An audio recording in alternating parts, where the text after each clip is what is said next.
Welcome back everyone. Today I've got a dairy-free yogurt recipe for you using the Luvele Vibe Blender and the Pure Plus yogurt maker. We're going to make a soy-based yogurt with no added thickener. It's really simple and a good one to put in your repertoire. Before you start, make sure that all of your equipment is properly sterilized. There's a little bit of preparation required for this one, and it's just about soaking your soybeans overnight so that they rehydrate and activate. So I've had 1 cup of soybeans soaking in room temperature water overnight, and that's done the job. Now all I need to do is strain and rinse them and get them into the Vibe Blender. Add your soaked beans to the Vibe Blender jug with 3 cups of filtered water. Blend on smoothie mode for around 40 to 60 seconds. Pass the mixture through a nut milk bag straight into a pot. Squeeze and twist the bag until all of the liquid drains through. Discard or compost the leftover soy pulp. Soybeans can't be eaten raw, so this next step of cooking the soy milk is essential.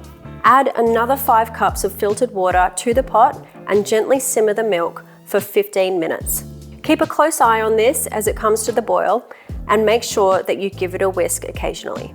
While it heats, skim off the foam that starts to float on top. After 15 minutes, remove it from the stovetop and let it cool down in the pot. Then remove the skin that forms on the top.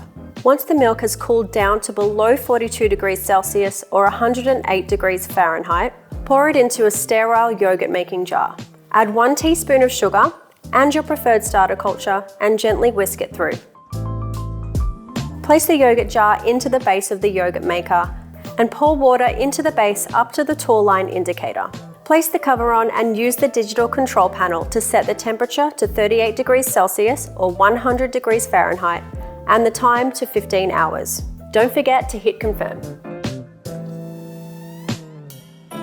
After 15 hours, remove the yogurt jar and place it into the fridge to set for at least 6 hours.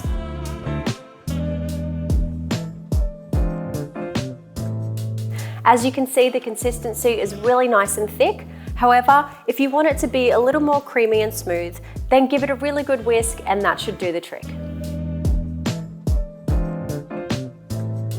So there you go, another plant-based homemade yogurt recipe. This one's dairy-free, but it's also nut-free and there's no added thickener. This is a great one to try for yourself at home, and let us know what you think in the comment section below if you do give it a go for yourself.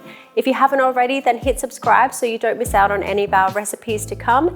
And if you enjoyed this video today, then give it a like for us and check out the blog for lots more tips and tricks on homemade yogurt and other great recipes as well. We'll see you again really soon with another recipe.